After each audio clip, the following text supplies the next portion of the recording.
For today, it is the second panel. Proactively open government.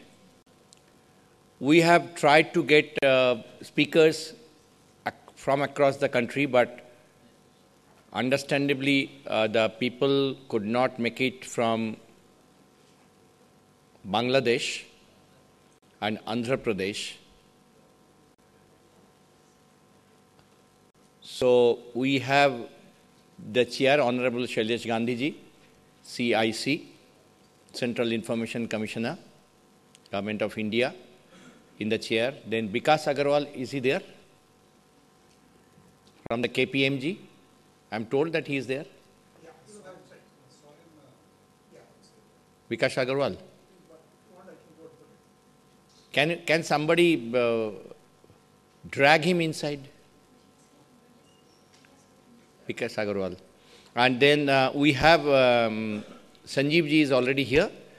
Amir is stuck in Dhaka, Gates Foundation. We got a mail that his Biman is 4 hours late. Otherwise, he was planning to reach around 9 o'clock here and coming straight over here. So we got a mail from him. And then, so Vikas Agarwal is, please take a seat in the sofa, Vikas. And then our last speaker is Ms. Waltraud Ritter. I'm sorry if I'm not pronouncing you correctly. Director, Knowledge Dialogues, Hong Kong. So we have 4 speakers, and we have time up to 1 o'clock. If we want to encroach, then we can encroach maximum 1:15. Otherwise, food cannot be eaten with a lot of chewing to do fast.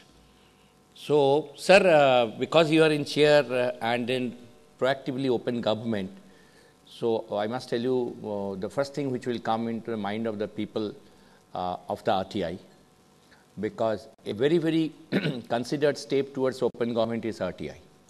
And after a lot of discussions with the stakeholders, this has come. Within few years, doubts have been raised, that has been rectified, like there are misuse and abuse. Then there is thousands and thousands of pages of photocopying, who will be at the cost. Things have been resolved to that extent. And your predecessor used to, I had the privilege of hearing him many times. Personally, I had also one-to-one interactions. So he also mentioned about certain clauses in the RTI Act, where without electronic thing, you really cannot make it. So especially those data, unless you preserve it electronically and legacy data and then current data, etc. So in one way, to be very precise and short, RTI Act is actually strengthening the hands of the e-governance implementation in the country. I hope, sir, you will agree. And so this is the one thing. And then there are many other issues coming up. You see the e-tendering, where a lot of people are involved, a lot of money involved. So electronic governance is also going in favor of the e-tendering as a mission mode project. And many states have taken, Andhra and Karnataka case in point. And then we have seen that they saved over a period of 4 to 5 years huge amount of money, which not only justified the whole process to go in the electronic mode, and it also gives a very solid case for replications without raising any eyebrow. There are other issues, even DARPG is taking up, like we know how the government file works. So getting a paper misplaced is no big deal. But if you put the email where your time stamping is there, immediately you know where from origin, you know destination, you know. So at certain point of time, perhaps the email will be an accepted file paper for government, which is still, to my mind and to my knowledge, it's not so. You always ask for an ink signature, you ask for other things, etc. So now at this moment, this was our basic idea, because to my knowledge, this proactively open government is the first this type of heading session has come in e-governance arena. So I request you to come and take the chair, sir. We have the privilege of having Shailesh Gandhi ji, Central Information Commissioner. Big hand for him. Yes, today is a holiday and he has kindly graced this occasion to chair. Vikas Agarwal is from KPMG. Please have your seat, Vikas. Sanjeev Mittal, he is the CEO of the National Institute for Smart Government, I request organizers to correct it. It is not smart governance, it is smart government. So in future you make a note of it. It is National Institute for Smart Government, not governance. Standardization is really a big issue. Now deity has name changed. Renu is not here. In Renu's slide, the deity is DEITY, all capital. So I am finicky about the standardization. So D should be capital, Y should be capital, बीच में सब छोटा case में होना चाहिए. That is the standard thing. deity. So, or so far as I am concerned, my name is so flexible, they take any type of spelling at that sweet wheel at that moment. Ashish AS, IAS, AS, HIS, HAS, HIS, H and all. And computer के लिए सब अलग-अलग बंदा है. I have told many people that these are different people. Computer will not recognize. Okay, so all in the lighter vein. So we welcome all the eminent panelists. So, yeah, I welcome well-taught Rita, Director Knowledge Dialogue Hong Kong. And now we have got a good 1 hour session, maybe 1 hour, 15 minutes to the other side, extreme side. So, sir, I give the chair to you, and only please call me in case of emergency. Okay. Time management. You are a very soft person, I know. That's not what a lot of people think.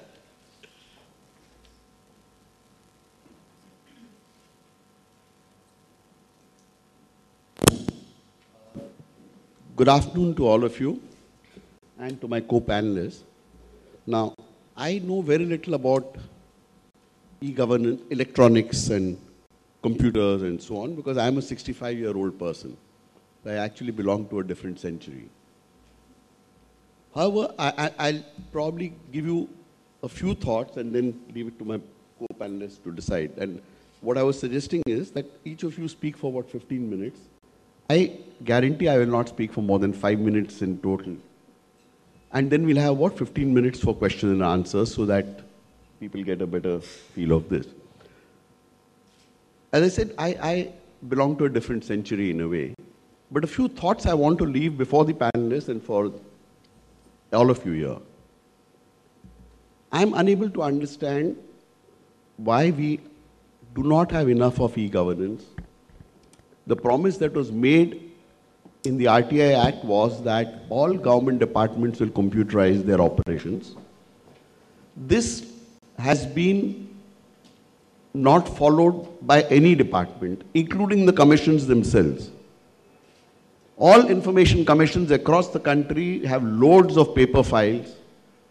In fact, I've often wondered, in 1985, an Indian Prime Minister said that we will have everything on computers. In 2012, somebody mentioned about paper files. And the truth is 25 to 30% of the corruption in India takes place by the simple act of saying, file gayab ho gaya, file mil gaya. Substituting a record, changing a record. All of which, as all of us are aware, in a computerized system can be detected, if any of this was done. So simple position I want to put before the panelists is, supposing the central government decided, how it will decide we'll come to at some other stage. First, let's understand. Supposing the central government were to decide and say, in the next 2 years or maybe 3 years, we will insist that the paper consumption in offices will be 10% of today's consumption. Nothing more will be allowed. You cannot spend more on papers. You cannot have paper files. All files will be on computers. All connectivity will be through a cloud. What would it really mean? Is it such a big problem? And if we did that, the benefits would be enormous. I mean, I'm just not able to see why we don't do it, but this is a simple proposition. Maybe I'm very simple and naive. And people will say it can't be done. Let me tell you, my own office is the only information commission, or the only commission for that matter in the whole country. I have no paper files. I mean, okay, maybe there will be 15 or 20 files in the whole office, which are paper files. You'll have to actually hunt them. And, oh, you may think I do no work. Let me share with you. I do 70% more disposal of cases than the highest disposal by any commissioner in the country. I dispose about 6,000 cases a year with no paper files. Since last 2 years, I have been doing it. So, I mean, I have some idea as to what is involved if you want to go in for computerization of your work. And I believe this is possible. With these thoughts, I'm going to ask my co-panelists, who would like to go in first? Any one of you? I think the lady should go in first. If you'd like to. Okay. Please. Thank you. And my request is, let's make it 15 minutes.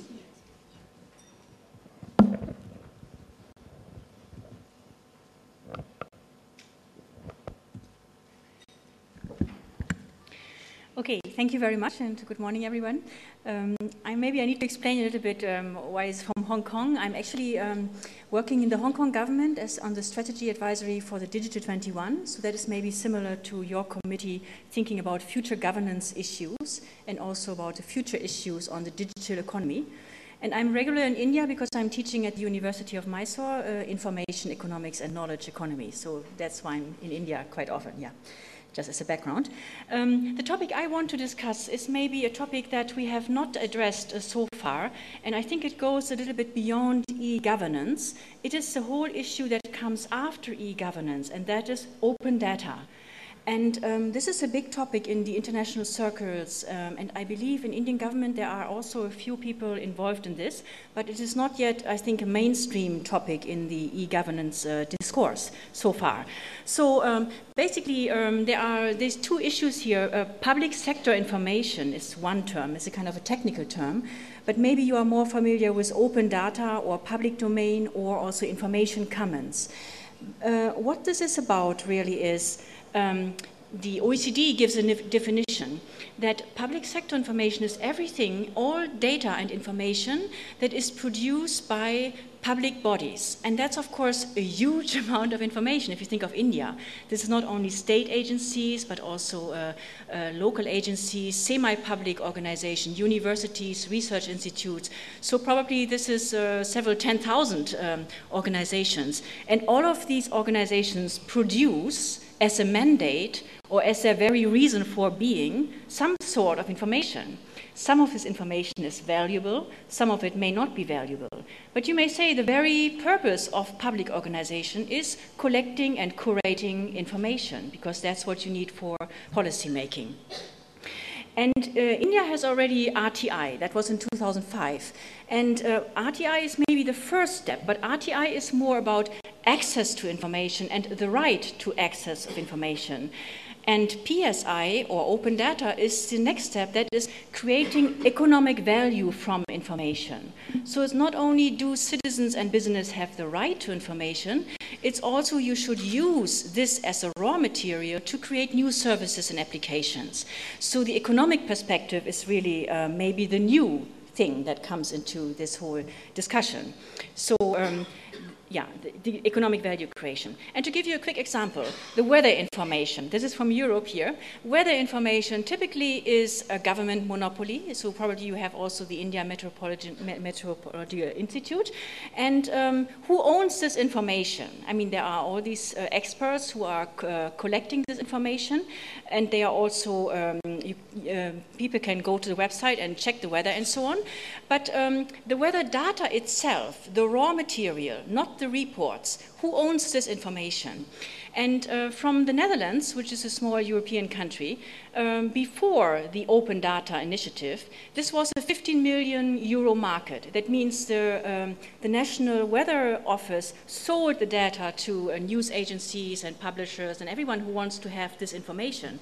They employed 30 people, and so it was one company or one public organization. After, it became mandatory for the government agency to release that data to anybody who wants it, to the raw data. So if you are an iPhone application developer, you could use that data to create your own weather report for hiking, for hikers, or for people in a certain region. So after that opening, the market was 180 million. So there were many, many more players, private players, but also scientific players. And the total weather market now employs 160 people, and there are more than 40 companies. And the economic reasoning here is that the income tax on 180 million euro is, of course, higher than the 15 million euro that the government agency collected in selling that information. Okay, so that is maybe in simple words the whole story. Why many governments are so excited about open data. It is a raw material that is produced by the government as part of the work, and now suddenly it can create additional economic value. And I'm very interested in India because it is just India is such a huge market of information. So the market is, of course, much, much larger than the one in the Netherlands. And to give you another example here, this is a combination of geospatial information and information of pictures in the city archive. So these are two different data sets. One is in a museum or in a city archive. The other one is geospatial information, two different government agencies. And so now a third party, a private company, mashes up the data and creates a new service for visitors to the city or for tourists and so on. So you can walk into a city, or imagine you walk down Lodi Road and you see a nice building and you want to know what is this building, and then you can, on your iPhone, you can get an application that tells you about the history and so on. That's quite a nice application. So there is a lot of new business built on open data. Transport information is one of the hottest topics, real-time transport information, health information, statistical information, legal information is a huge market in Europe and also in the US, environmental information. So think about all the opportunities if you mix and match the data sets, because they are all open format, open source, and everybody can use it free of charge. Oh, so that's why I skipped maybe. Yeah. Oops, sorry, I think I skipped some slides. I'm sorry. So you can see that this is a big market. And I believe in India, where's the mouse here? I believe in India there is so far this, your electronic services delivery bill is something on the way to, can you just help me to make it big? I think the electronic services delivery bill is the next step towards open data, but it is not yet something comparable to open data legislation in the US or in Europe. So open data can create value if used. Information non-used has no economic value, and open data can also be considered the raw material of knowledge-based society, because once produced, it's already paid by the taxpayer. The reproduction costs are close to zero. And that is this reuse of business and individuals for commercial or non-commercial purpose. And for this, we need a governance framework, because if you cannot build a business if you are not sure whether you can use the data or not. In the old days, maybe in some countries we still have old days, but public sector information was only available on request or on a need-to-know basis. So I still remember in many nations you still have to write to a letter, why do you want the data, what for, and so on. And access to open data was restricted. And also the government had the idea that they owned the information. You know, we produce it, it's our information. And there was a lot of focus on e-government, which is more or less only focusing on transactional information processes, but not on new content or new services. And all this changed, I would say, in a drastic way in 2008 at this meeting of the OECD in Seoul, where there were also many observers from emerging economies, and I remember there was also a whole delegation from the Indian government, when the OECD recommended for knowledge economies to completely open up public sector information and content and let anybody who wants to reuse it, as this is kind of the basis for digital economies. Openness is the default rule to facilitate access and reuse of data. And this comes, of course, for many countries. There's a whole bunch of questions which I'm not going into detail here. You can read it in this document, how do you create an asset list? What about data quality? Is the data ready? We just heard some of the data may still exist on paper. It's not in the digital space. And also what kind of redress mechanism are there? So all this, there needs to be some kind of law. And most countries have a law now. OECD has only recommendations because it's only an international organization. And the economic value, just to show you, in the USA, the market for information is a 700 billion euro market, I translate it to euro, and in Europe it's 68 billion. And Europe basically created this law because they saw that in information markets it's so much lagging behind the US. Interestingly, for the economic value of PSI in India, we have no figure whatsoever. I don't know, it's very surprising. I asked several professors of economic institutes, but obviously nobody has looked into this. What do you think? It's also probably a many crores of economic value. And internationally, there are only relatively few countries that have already legislation for mandatory open data of public information, which is basically OECD countries, US, and one country in Africa, this is Kenya. So this is the official data.gov site of the US government, and the Indian government will have data.gov.india, and the other countries then have data.gov.something, their country name. And in the international data community, there's a little bit of complaint because it does not say data.gov.us, but the US in their thinking, they think they are the first one, so they just claim this main domain. This is the site for New York. New York is the first city in the world that Michael Bloomberg in March 2012 has a law that all all agencies in the city must publish their data in open access format. And you can see, and the reason for this is to produce these made in machine-readable formats so that many new services for the city can be created.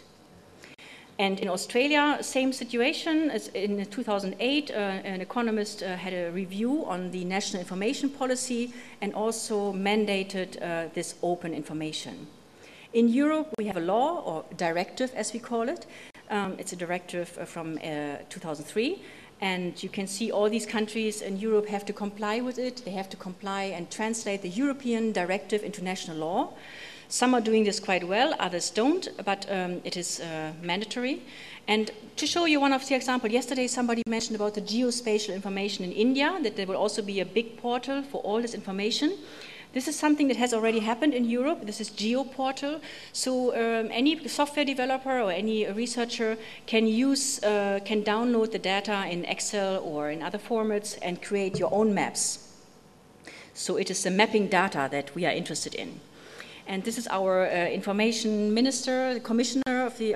She is also 65, by the way, and she is a very strong advocate for open data. She's really pushing it a lot, yeah. Okay, and before the situation in many countries was that if you had to go to you want to buy geospatial data, then you had all these pricing mechanisms. And for instance, the streets of Vienna cost 1,300 euro, and then you have download it. That's all gone. Okay, and there are many economists who said, okay, now the government may lose some money because you cannot sell the information anymore, but there will be much more return because you are creating so many new opportunities. And now the digital open data map here, as an example, is free for anyone to use. Yeah, I skipped this one. And same in London. In London is also a data store. So you can buy data sets of the London police, of the London health hospitals, and so on, and create applications. So in London, this whole movement was led by two journalists of The Guardian, because London is actually also quite late in open information, only in right to information. Only in 2001 did they have their law to have open information. Okay, and this is from a recent meeting in Washington with the federal government and the World Bank and communities. So what we see all over the world, that citizens, civil society organization, business, big and small, Microsoft is always there, HP and all the consultants and so on, and the government, they sit together and think about and have these hacking weekends and where you jointly think about what can we do with this data. Okay, so to summarize, there are a couple of the benefits of open information. There are direct and indirect economic benefits. First of all, we are creating a whole new market for information. So and that's maybe something that economists get excited about, because the information and data is already there. But now, if you open it, there will be many more players in that market, and you create a whole new market. And social benefits, of course, are like citizens have more trust trust in the information. So we have, for instance, in Germany, we have many open data applications about public procurement. So so it's very transparent what the government spends exactly on what. So you can see not only the tenders, but also the result of the tenders and where the money goes. Or, for instance, subsidies for agriculture. Now you can clearly see, okay, because everybody thinks European wastes too much on agriculture, so now you can exactly see what happens to that money, because there are some civil organizations who are tracing that money and publish it on the website. At policy level, these developments, I think, require a complete shift in thinking about the role of government, practices, legislation, and mindset. And I think this will take a while.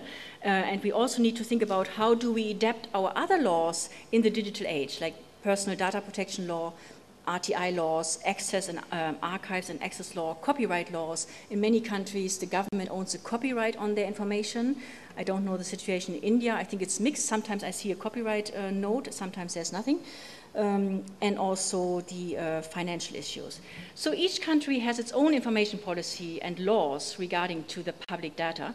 And so I think what is really important beyond e-governance, we also need to think about the wider picture of if we are in a knowledge-based economy, how do we shape this environment where information and data is the most important resource?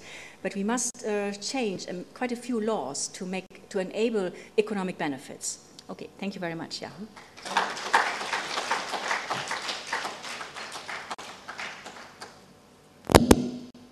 Thank you, Ms. Ritter. You did it beautifully within the time.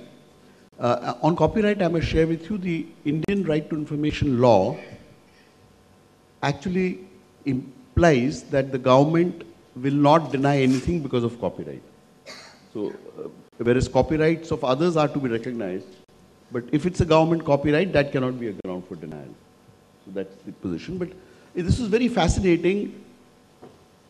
I had normally thought in terms of right to information, in terms of governance issues, in terms of democracy issues, in terms of equalizing the information which belongs to citizens.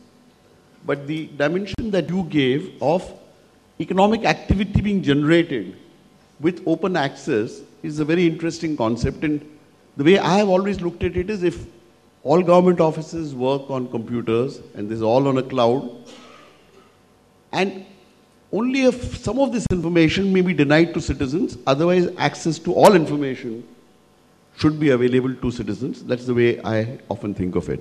Very well. Now, can I request Sanjeev to probably come in next?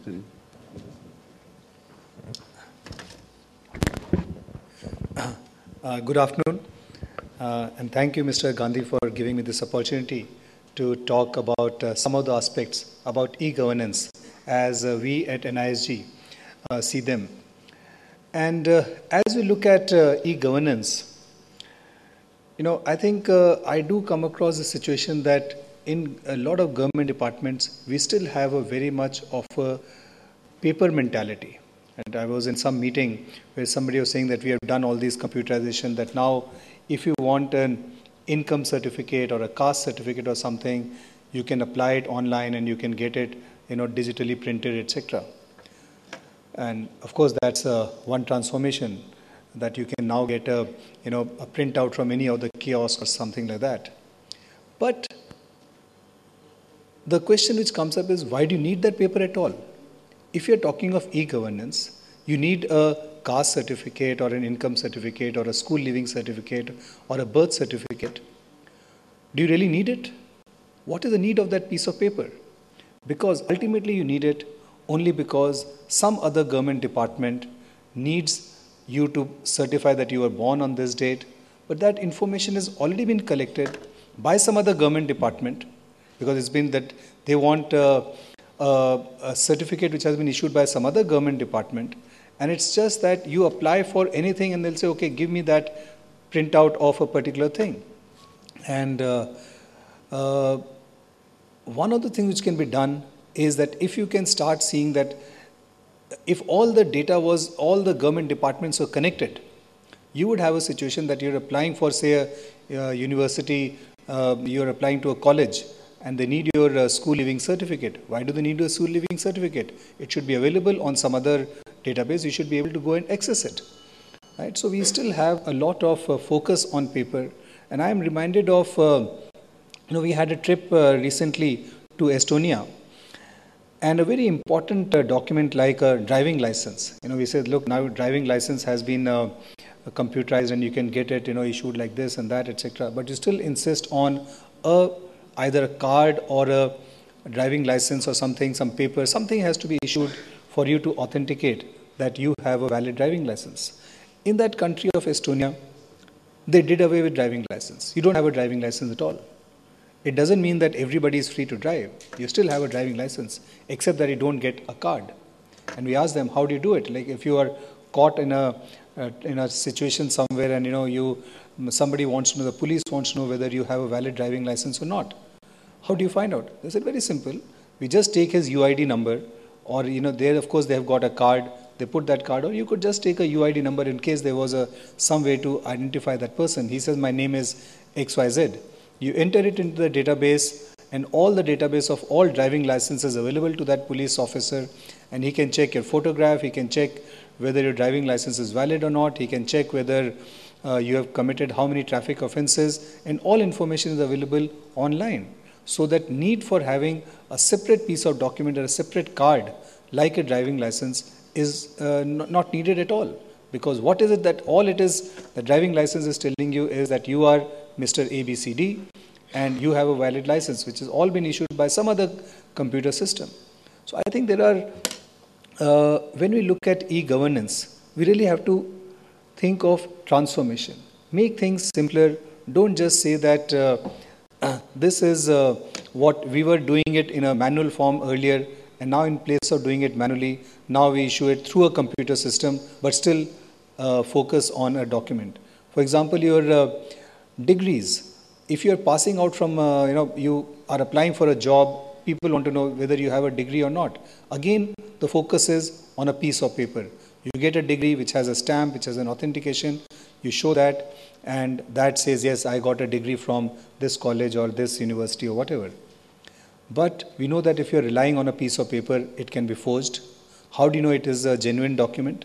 It could have been, we know of several situations where that can be done. If all the colleges, all the universities start putting the degrees of people who have passed out on their website.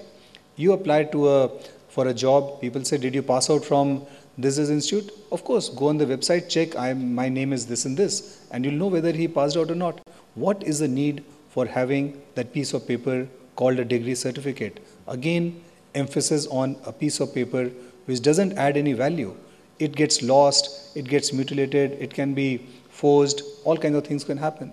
But if it's in electronic form, you do away with all the paper and it becomes authentic, everything is available. And in fact, if you're applying for a government job, they don't even have to ask you degree certificates. In their computer system, they should be able to go to, if you said that I passed out from this college, they should be able to check from that database whether your name was there or not and whether you passed out, etc., etc.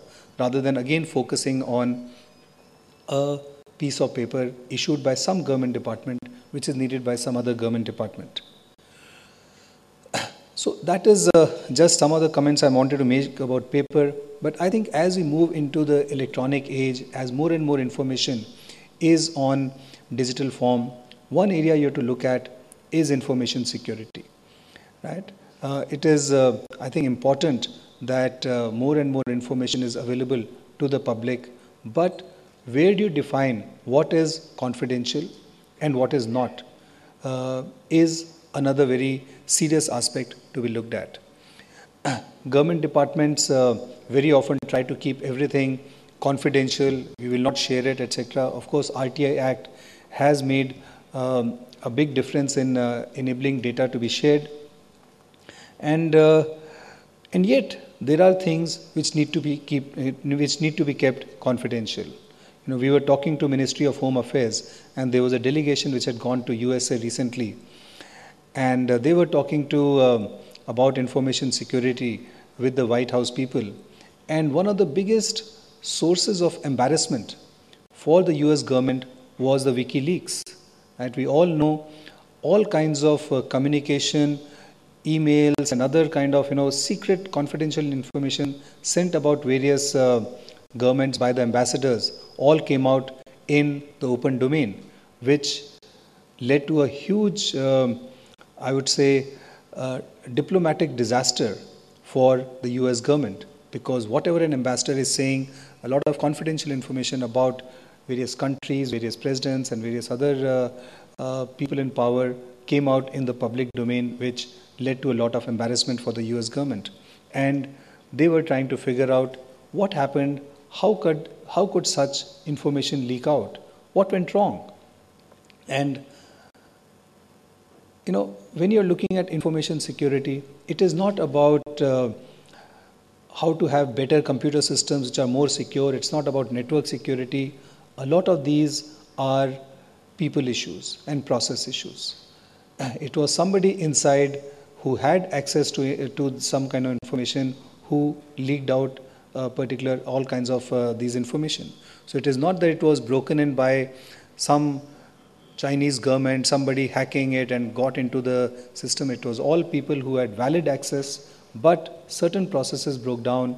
Some people had too much access to information, and it's very often it is compromising.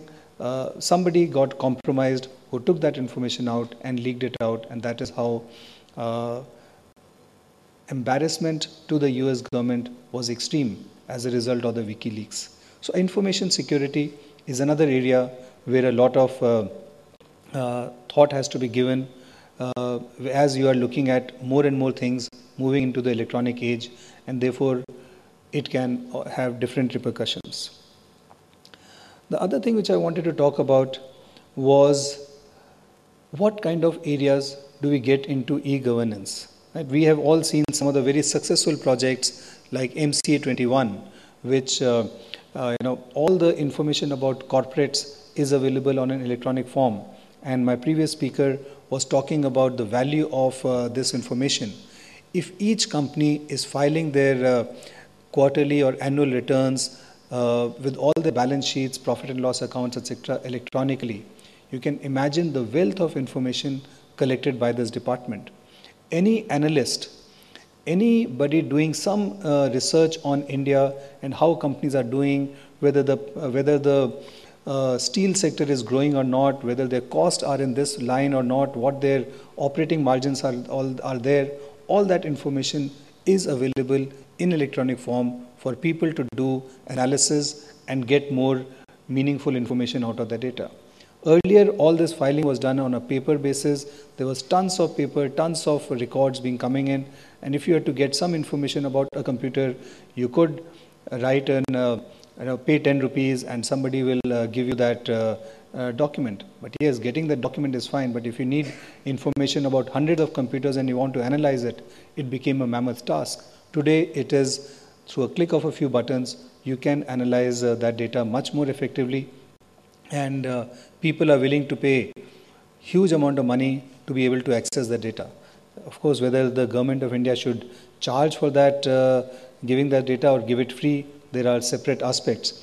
But we did hear in the last speaker that the fact that all this information was given out free led to a huge amount of economic activity, and the business of, for example, the weather data grew, and the income tax which came out of that itself paid for all kinds of money which was being spent on this. So that is of course one way of looking at it. Sometimes you could charge for that data or not. Those are different aspects. But projects like MCA, projects like income tax, projects like passport do have some impact.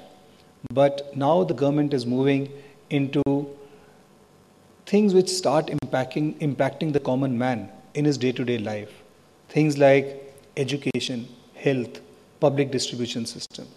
You're all aware, people who have been following e-governance, that these three areas, education, health, and public distribution system, are now part of the Mission Mode project under the National E-Governance Program. And there's a major, thinking going on of how can IT make a key difference, a huge difference, impact on state of education, state of health in the country. Till a few years ago, when we used to talk to these departments of education and health, especially the Ministry of Education, their thinking was that we need, we don't have proper hospitals in districts, we don't have primary health centers, we don't have doctors who are available there, we don't have nurses, we are not able to get the medicines there. And by putting a computer, you people come and say, put a computer there.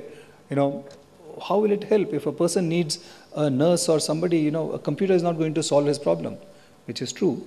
And yet, having IT enables a huge amount of information to be available. IT can also make a huge difference in both education, health, and public distribution system. And at this stage, as we talk, these are areas where a major transformation is going on. In fact, yesterday we were in a meeting with the school education secretary and looking at how we can track a child's progress right from the time he enters the school. And in fact, one of the thoughts was, why take the time he enters a school? Why not from the time the child is born? And we start tracking that so many children are born. Every person who's born will have a birth certificate. And from that stage onwards, you're able to track the progress of a child. Has he come into formal education system or not? If he has come and if he has spent 4 or 5 years, why was there a dropout? Today, nobody has any clear idea of how many dropouts are there. It's all being collected through some secondary information, through some other kind of, if this is a census say so, and if these are the people, balance must have dropped out. We don't have accurate information of which children dropped out and why. So we are looking at how school education can be transformed, how we can have complete information of students, of teachers, of what kind of courses are going on, what is a school administration like, and computerizing all that so that information is available on which basis decisions can be taken. Some of the challenges which are coming up were, how will you put a computer in any school? There is no power, there is no connectivity. Will that work if you start talking of all the schools in all the country? And we felt that if there is some information which has to be updated, first of all, we are not looking at a major school management system or school ERP, for example, to be put in each school. We discussed in the previous session about cloud computing, and I think it is far better to have these kind of applications running on a cloud, and you just need some connectivity so that you can update the data. And that connectivity need not be through a computer. It could be through a mobile phone, could be through a tablet computer, could be through an Akash tablet or something which is low cost. And if you have to update information about how many students are there, and even that information is UID enabled, you can identify each and every child who has come for a formal school education, how his performance has been, what his attendance records has been, what's happening about the teachers, are the teachers educated and trained effectively. All that can be done, and a lot of that information can be updated on the system using tablet computers, and things like that. A mobile phone or a tablet computers also take care of issues of both connectivity as well as a power, because you just need to have them charged at some place or time, and while you're doing it, you will not have issues of both connectivity and power. So I would say that at this stage, a lot of e-governance applications are looking at how we can transform the activities which impact the common admi, the man on the street, in the villages, and things like education and health, and how IT can make a big difference. So that is where I think challenges are coming up, and we would see over the next few years how these things will start impacting, and not just some projects like income tax and MC21, which only impact a limited set of people. So I've been told that my time is getting over. So thank you very much, all of you, for listening to me. And I can see that there's a huge amount of work happening in making our government much more transparent, much more open, and information being available in a much more electronic form which can be used by people. Thank you.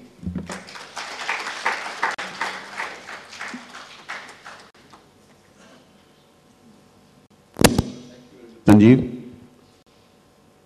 he threw up very fascinating aspects, saying why do we need a license to be carried around? Why do we need a degree to be carried around?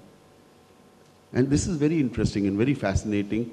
If you could start opening up our e-governance initiatives in all kinds of things. You have a person, you have a UID maybe, and then everything that he does through his life is tracked. On the issue of privacy, over which I think there is a lot of debate in the country, I think it's worthwhile recognizing that Google perhaps has more information about most of us than we do ourselves. So if we can allow Google to have that kind of information, a lot of things which we, and he also mentioned about embarrassment to the US government. I'd like to remind most of you that the first Freedom of Information Act was enacted in 1766 in Sweden. And Anders Schedinus, who moved this, was inspired by Confucian philosophy, which said that, Confucian philosophy going back to 5 BC, which said that Chinese emperors were expected to admit to their imperfections and their mistakes. Embarrassment of governments isn't something that should bother anyone at all, really speaking. We can make mistakes, human beings make mistakes, government make mistakes. As those mistakes come out into the open, it leads to an improvement in standards, it leads to questioning about current practices. So with that, I would request Vikas to share his thoughts with us. Thank you.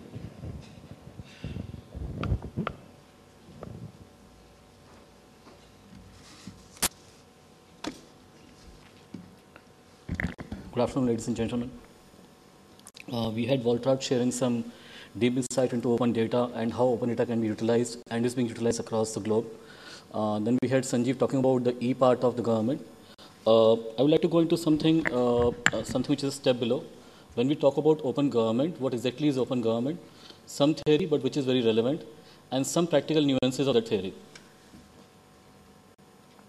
When we say that we as a country are opening up our government, we are opening up the way governance process actually is carried out, are we just talking about it, or are we actually walking the talk?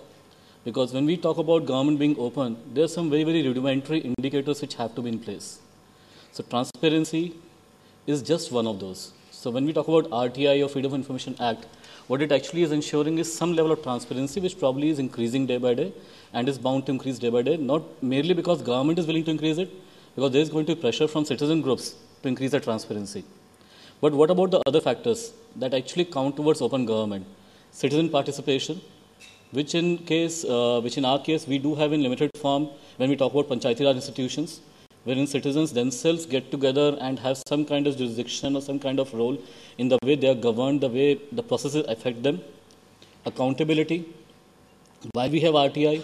Has it resulted in increased accountability and action being taken? Collaboration. Is government still acting on its own? And we use RTI to get post-factor information, to do some post-mortem, what went wrong? Or were we involved when the decision was actually being taken? Were we involved when process was actually being followed? Were we involved when the money was actually being spent? Were we involved when things were being done the way they are being done? And then what about proactive disclosure of information? Why does it require a citizen to actually go to some counter, fill up a form or send an email to seek information which actually impacts his or her life? Why is government not putting up that information proactively? What actually is the barrier over there? Is the barrier the technology, the money that goes into it, or some kind of fear, or as Sanjeev pointed out, some kind of fear of embarrassment? Open government as a concept is about a paradigm shift, change in the mindset that we carry about governance and how the government versus citizen relationship actually exists. Does it exist in rigid format, or is it a flexible, networked format? Do we have a one-size-fits-all monopoly of government, or do we give citizens a choice of what kind of governance process and channels of delivery they want to have? Is it about decision-making where citizen just sits aside as a spectator, and after decision is made, he can file an RTI and get to know what decision was taken on which basis, or is citizen going to be involved in decision-making process? Very, very important questions. If you look at the ways governments around the world are maturing in terms of openness, transparency and participation are just at the lower level of that steps that we have over there. They are not the ultimate step over there. It's just the first step, transparency, which we are having courtesy RTI, participatory, limited form in terms of Panchayati Raj. What about collaborative government? What about engaged government, wherein government itself comes forward and says, hey, where are you? It's about you I'm talking about. I'm doing things for you, so come and engage with me. My offices are open for you. I'm ready to discuss what I'm doing for you, what I'm doing about you. I'm ready to discuss how I want to govern your future. And then, of course, a utopian state of absolutely open government, wherein government becomes a mere facilitator. So while open government is a utopian state, but can't we move towards collaborative government? When government actually invites us, allows us to collaborate in deciding what the government decides about us. Some points. Why do we need open government? How much of public scrutiny and oversight is actually really required? When we talk about things like Official Secrets Act, we talk about things about that, okay, this is not in public interest. Is it actually so? Maybe in some matters, but in some matters, isn't it merely a shield being used by all of us and by some of us? And I won't blame the government alone in that. There was a session which was being held on Civil Services Day a month back. There was participation from industry in that. So a government official raised a question to a member, office bearer of CII, that in case of PPP projects, is private sector willing to open up to RTI just the way government is subjected to RTI? So what it meant was, when we talk about Delhi International Airport Limited, DIAL, or some other airport at Bangalore or Hyderabad, is that airport operator also ready to willing, is also ready to share details of what it has been doing, how it has managed its finances, because ultimately it's a PPP. Public funds have gone there also. So typically most of us in private sector then shy away from it. So while we expect government to open up, we tell government that RTA is a good thing, you have to go forward on that. But we as private sector, are we willing to take it on ourselves? I think we need to talk about that, need to think about that. Second, what's the expectation that citizens have in terms of the participation they expect they should have over there? At policy level, implementation, monitoring, execution, probably citizens today are not fully aware, they are not fully awakened, but the day is not far away when citizens will get much more information from other sources if government doesn't give that, if private sector doesn't give that. Because information can't be confined anymore today. We have seen a case wherein some CDs or some videotapes are debarred by the law, they can't be published, but by the time the law or the court actually gives a ruling, the tapes or the CDs are already on YouTube. So can you actually confine information in a box and keep it away from public eye anymore? I'll skip on this. When we talk about budget, we feel that in our budget we are very open as a government and as departments. But if you actually look at some kind of scoring matrix that's being done around the world, we score 53 to 67 on a scale of 1 to 100 on how much information our budget actually conveys to us. So around 50% information is still hidden from all of us for something as important, something as elaborate as budget. Coming to, can ICT play a role in that? Yes, ICT can definitely play a role. It can help in mediation by bringing in information system. It can help in bringing transparency and openness. But as the title says, ICT can only play a role. ICT cannot bring a spirit of openness over there. ICT cannot enforce openness. That willingness has to come from within the government and the private sector also. And then ICT can be used as a tool over there. But ICT by itself cannot help in making governments open up. A very good example from US, recovery.gov. So every taxpayer has a right to check how many dollars out of his tax are being used to subsidize recovery of economy.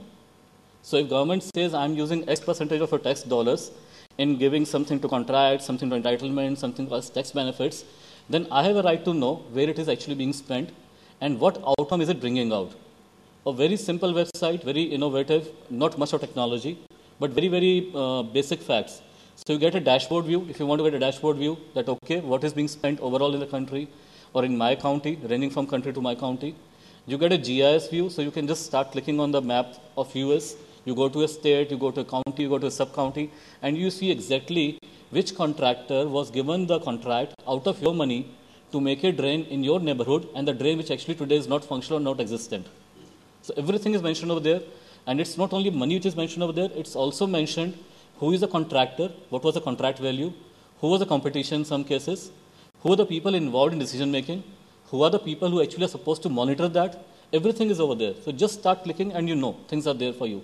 And then you can start questioning that my money has gone over there for making that drain, but actually money has gone down the drain. The drain does not exist. Can social media play a role? Definitely yes. We all have seen social media playing a role in India, in Delhi also, wherein Delhi Traffic Police has enabled that you can take a snap from your phone or from a camera and upload on Delhi Police website. But you know, there's a flip side to it. Very senior lady IS officer, in due course of one of our engagement, we were discussing this with her, that can we implement this in your department, that why don't your department goes on Facebook or Twitter? And she threw up a very interesting aspect. She said, as a society, probably we are not mature enough on that. They did an experiment on Facebook. So all that people were doing were to write lewd or dirty comments about lady officers on that Facebook site. Because they feel, okay, there is a wall of anonymity behind which I can do whatever I feel like. On Twitter, they went on Twitter. Again, what came was 96% were abuses and dirty comments, not the actual content. So while we may think government is trying to stifle social media or govern social media, I think we as a society need to be conscious about what we are doing to help government in opening up social media for us.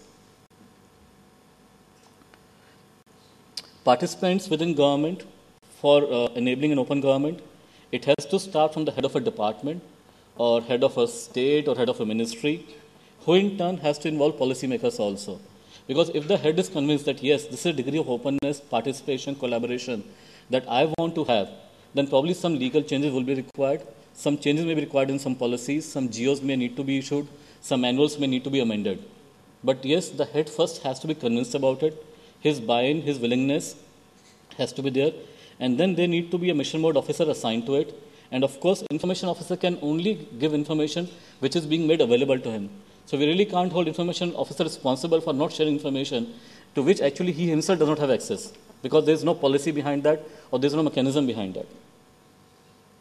Some challenges, some barriers, some of these are actually challenges, some of these are actual barriers. Corruption, yes, we all know is there, but probably some of these barriers are perceived barriers, and some of these barriers are probably artificial barriers being used to shield the information from the citizens. When we talk about procedural challenges, who makes procedures? We. When we talk about national security, does everything impact national security? If yes, then what do we see happening day and day around? The kind of leakages that happen, doesn't that impact national security? When we talk about unwelcome exposure, probably yes, an actual challenge. The society needs to be actually responsible, as I gave you an example of that department. When we talk about complexity, yes, complexity is there. But then if we adopt a structured approach, would complexity remain a complexity, or can we tackle that? Two examples, let's take e-procurement and RTI, both in different domain. One is more about technology, e-procurement. So it's not merely e-tendering, so we have put up the procurement processes using an IT platform. But if you actually look at e-procurement, what has brought in the change? It's not the IT or E part of it. If you were to take away IT or E part, we can still be as efficient. Probably, yes, IT facilitates efficiency, IT facilitates transparency, IT helps in bringing things together. If you actually look at e-procurement, and something which I discussed with a Gartner analyst when I used to be in Gartner, what's the best part of e-procurement? He said best part in e-procurement is not E, it's procurement. So e-procurement actually has helped in bringing focus back to procurement. So purchase used to be a department lying somewhere in some place wherein everyone who met us wanted to have one of his person over there for obvious reasons. And that was it. But e-procurement has actually brought procurement in public notice under public scrutiny. So that's the best part about e-procurement apart from technology. RTI, yes, it's a harbinger of change, but I think still we need to go a long way. Many times the information which we get is insufficient. We keep on going into loops. We ask for something. The information which we get is about something different, related but something different. Something which, while giving an answer, does not answer the query which we have raised. So probably both as citizen and government, we need to be more vigilant on that. While government is doing its bit, I think civil society is going a step forward. Apart from whatever Jan Lokpal movement we have seen, certain much more amenable things. So there's a website, Indian Kanun, which talks about judgment and statutes. Most of that is freely available to all the citizens. We got opencivic.in, wherein government data can be accessed over there, some controlled manner. And then we got a GovCheck. So we do have some portals, some civic society actions happening around us, which actually are helping in achieving the objective. Before I end the presentation, just one question which is prompted quite often in both government and private circles. Would this attempt to open up, would this attempt to bring in more transparency slow down the decision-making process? Maybe no, maybe yes. Yes, then probably it's a cost which we have to pay. Because if we talk about cost of opening up, let's also talk about the cost of not opening up, the price which we'll have to pay as citizens, the price which we'll have to pay as a nation if we don't open up. Thank you so much.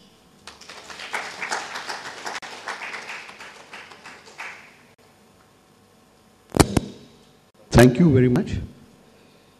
Now that all of them have said, as far as what Vikas said, there are just one or two points I wanted to make. As far as PPP projects are concerned, the Central Information Commission believes all PPP projects are under RTI because they are public authorities as defined by the law. Unfortunately, what's happening is that we have a judicial system which is effectively used by anybody who wants to avoid the law.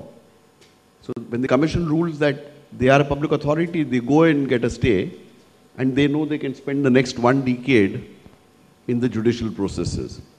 Therefore, in fact, the commission had suggested to the planning commission that this should be part of the model agreement which the planning commission makes when setting up a PPP.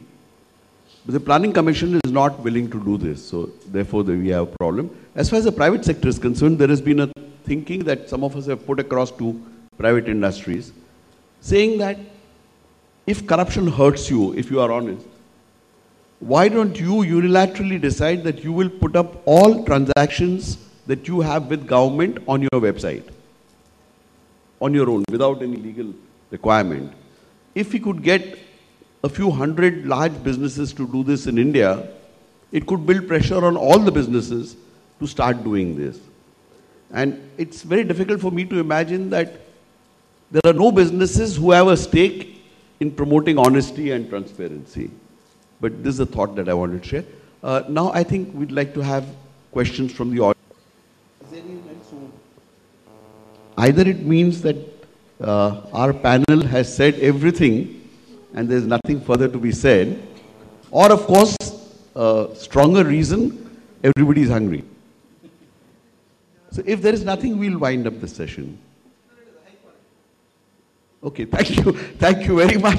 I think I must compliment my co-panelists because I was only making a few sundry comments in between, which is what most commissions do anyway.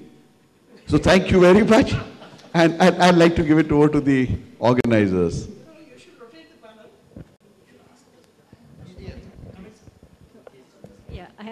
I have a question to my fellow panelists here, because you were also talking about the cost.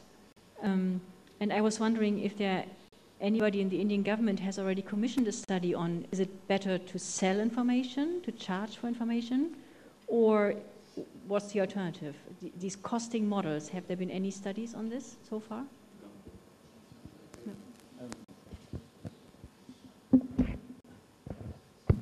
No, I don't think there has been any study on this, but I know that every department which goes in for some computerization starts taking a departmental view whether the information which they are collecting, should it be charged, should it be made freely available, what the business model should be. If you are bringing in a private sector organization to do it, should it be on a PPP mode where the private sector invests and then takes money from citizens for the services provided. For example, the passport project which was computerized, everybody who needs a passport has to pay some application fees, and that pays for, part of that pays for the service provider to provide much better services. So I think it is more left to the department to figure out from their budgets what is the best way to do it, and rather than figuring out what the overall costs are of a particular IT project, or even, as Vikas said, what is the cost of not opening up. So I don't think there's a study like that.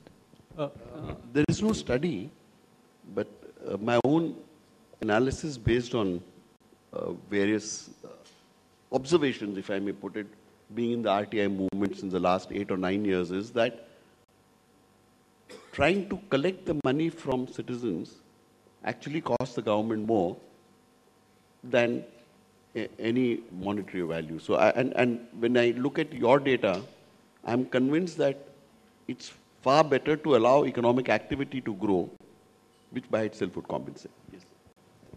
Sir, actually, we did a project I think first project of such nature in the country, General Information System Terminal, that is the project name. Even before the advent of internet in the country, we try to render the services to the citizen, because that is only one project of the government of India which aimed at the citizen as the customer. All other projects are aimed at a budget or a government clientele as a customer. So that was the project which we initiated in NIC 20 years back. We did a study on the cost. What we thought was information has to be rendered to the citizens who are poor, who may deserve, for example, health-related information, disease surveillance, etc., proactively at free of cost, it has to be rendered. And information, for example, education, etc., at no cost, no profit basis, it has to be rendered. Third is where economic entities are there, because they, for example, the poor farmer may not get the information of 40 years the rainfall data, whereas insurance company is collecting the data, and also they are trying to exploit, or they are trying to do more business from the farmers. So where the economic entities are there, where there is scope for them to, consultants, etc., they're able to make more money out of it, their charging is different. So charging model is not cost-plus model, but three different. That's what we have done, is studied, we decided.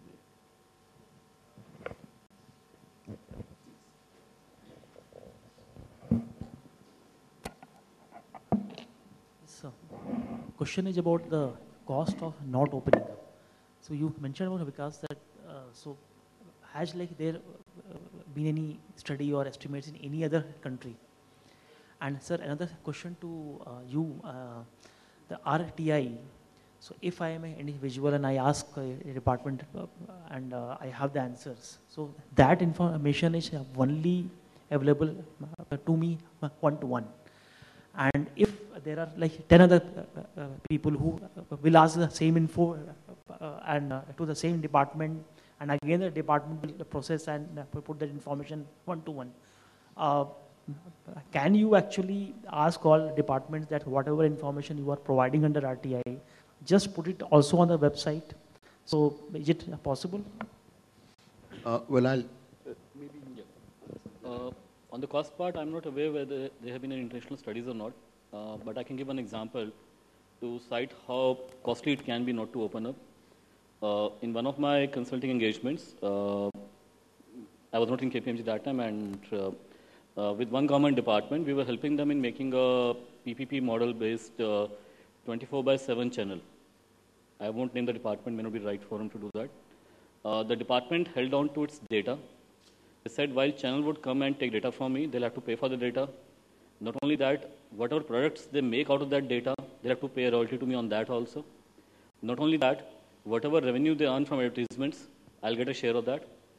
And on top of that, whatever they show, I'll control the content also. So I'll charge for data, I'll charge for byproducts, I'll control what you show, and you will put my logo more prominent than your logo. So naturally, we kept on doing that for a couple of months. We tried to bridge the gap. So our role was, okay, let's just start it. And probably then going forward, these things can be further evolved. But the department didn't budge. All the channels, there was an interest from almost 7 channel groups, because they all have bouquets of various channels. So 7 channel groups came forward that, okay, we would like to add one such channel in our bouquet. Ultimately, everyone walked out. It's been 3.5 years. That channel is yet to fructify. So the data remains where that data was. That data anyway is available to a lot of people by doing some Googling. And today, most of the citizens use that data from foreign source providers who are providing free of cost. So that's the cost we pay as a country. Regarding the studies, there are actually quite a few, but as I mentioned, not for India. So the best study we have is from the US, from Paul Uli report, which you can easily find on the internet. And then just quite recently, there was a study from the OECD from 2012. And this was it's an economic modeling study, and it actually explains, it tries to convince governments why actually selling data is much more expensive than just opening in it and let the market decide. And I think, and that's most countries who are not on that track yet think that they can earn money by selling it. And that's also the case in Hong Kong. And so we need really economists to show that in the long term it is better, the other model is better. And also Germany, for instance, they had to pay a penalty to the EU because they there was a kind of information monopoly for legal data.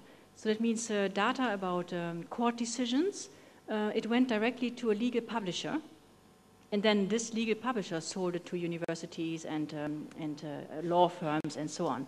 So I don't know what happens actually with legal data here. There must be a big market, because legal information is a big market in most countries. So I don't know how it is in India. But so then the EU told the German government to break this monopoly and allow anyone who this access to this data. Yeah. And so now there's more competition in this market also. Yeah. Thank you.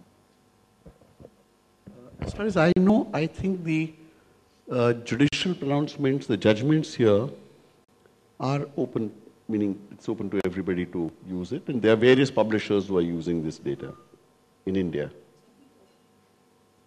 to the best of my knowledge. And the Information Commission's decisions again are on the website, and they are open to anybody. And there are some publishers who are using these as well. On your question about why the same information cannot be put up on websites when information is given, I have been suggesting to various people, but unfortunately what I find is that 60 to 70% in our government employees have an allergy to computers itself. And this is very unfortunate. I have been hammering away at this. The senior people think it's below their dignity to touch a computer. And the junior people, as they become senior, to show that they are matching the senior most people in the organization, seem to develop that allergy as they keep going along. And this, I mean, I find it almost frustrating if I put in. Therefore, I put the idea saying, why can't we just decide in 2 years? And I was talking of this at another panel discussion where there was a very senior Gujarat government bureaucrat. He said, Mr. Gandhi, in Gujarat, Mr. Narendra Modi has said everything should be on computers. So, we are doing exactly that. He said, wonderful, you don't have paper files. He said, no, we maintain everything on paper as well as on computers. So as long as we continue with that mindset, I don't really know where we'll go. But I'm still hoping someday some prime minister in this country would say 2 years, 3 years, I want everything on computers, you can't use paper files, and I believe it can be done.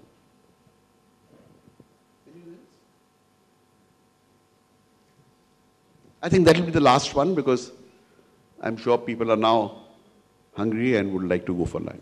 Yes. My question is related to the discussion which was touching upon the PPP model. And the heterogeneity of the panelists actually encourages me to put this question and maybe gather some ideas, some comments. What I have observed at times is that yes, transparency, openness is good, and that's a way to take. But when we are trying to do computerization or use IT and use it through a model like PPP, there is often a tendency of various government departments to outsource certain sovereign functions also of theirs.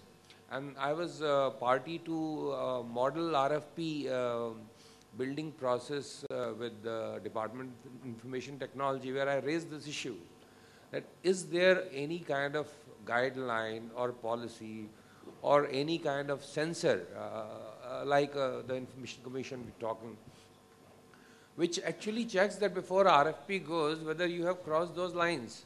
And that is the flip side of this also, because the truth is that maximizing on any aspect is not really always the best thing. So everything transparent need not necessarily be the best position. Similarly, everything outsourced need not be really the best position. And the government is there to govern, so that sovereign function cannot be outsourced.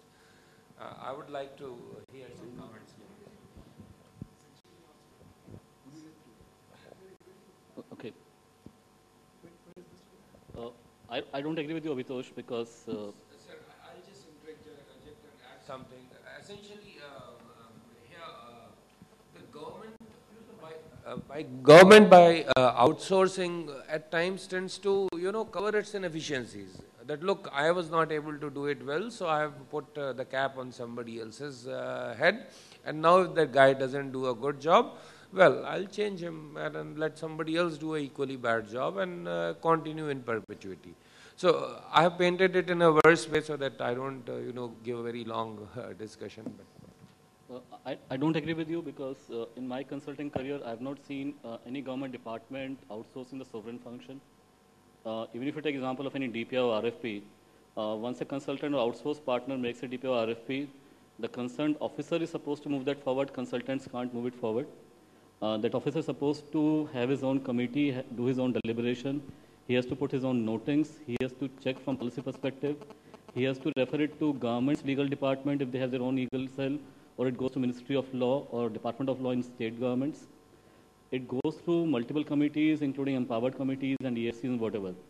So if you say sovereign function gets outsourced, I don't agree. I have not seen that happening.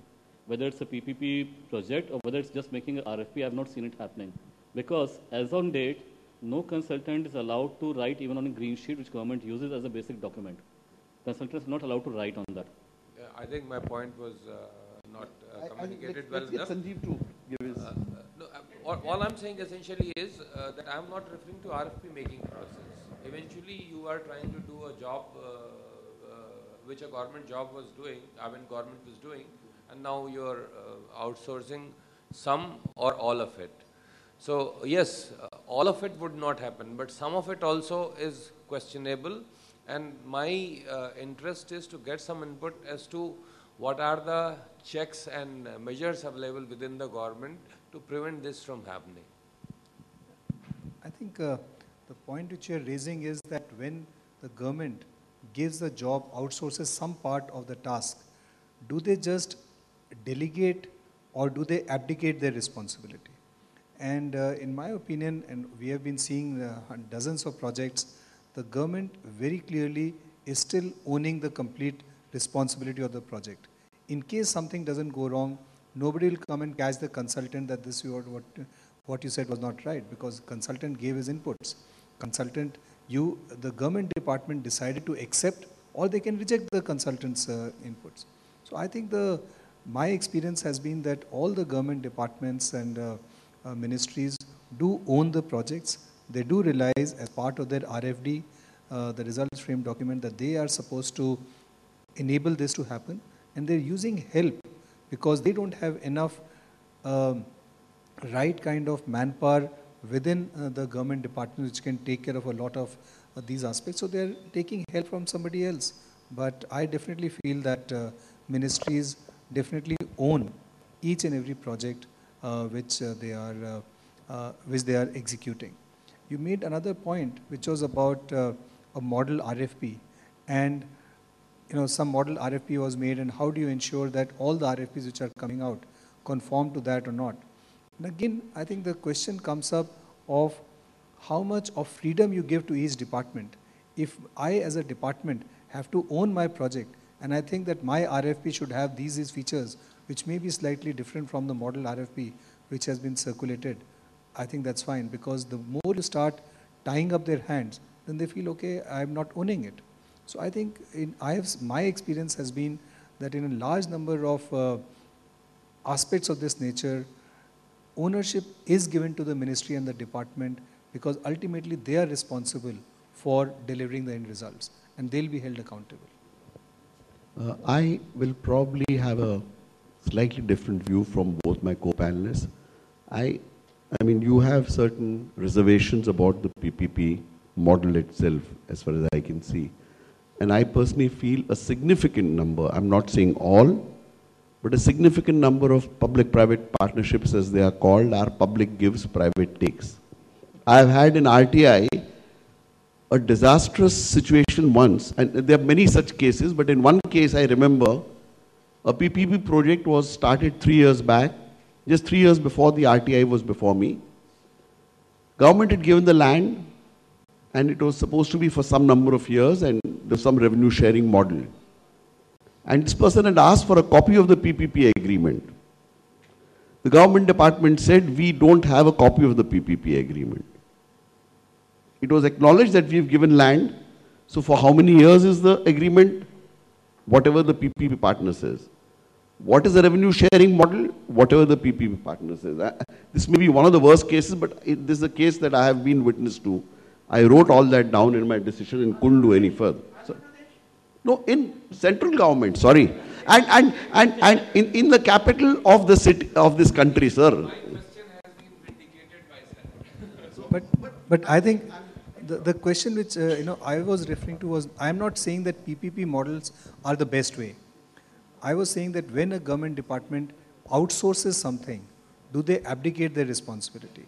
But a PPP model where you say, look, now this is going to be done by this public-private partnership, and I fully agree on that there are lots of challenges in managing a PPP project very effectively, right? Because whenever there's a PPP, right, the government department feels now we have no ownership because that organization, that project is now mainly doing it. So outsourcing is different from a PPP partnership. I think we'll call a close to this. So, who's going to?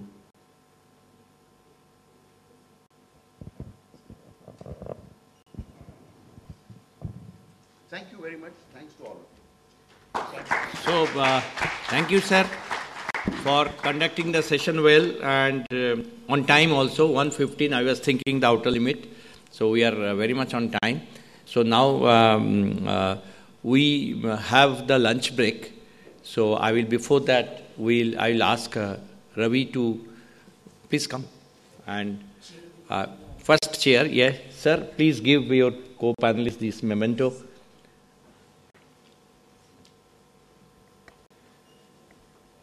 Vikas Agarwal.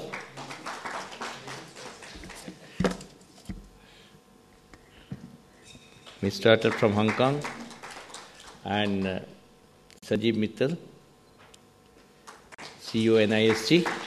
And then Ravi, please give our appreciation to Mr. Gandhi for this conducting the session.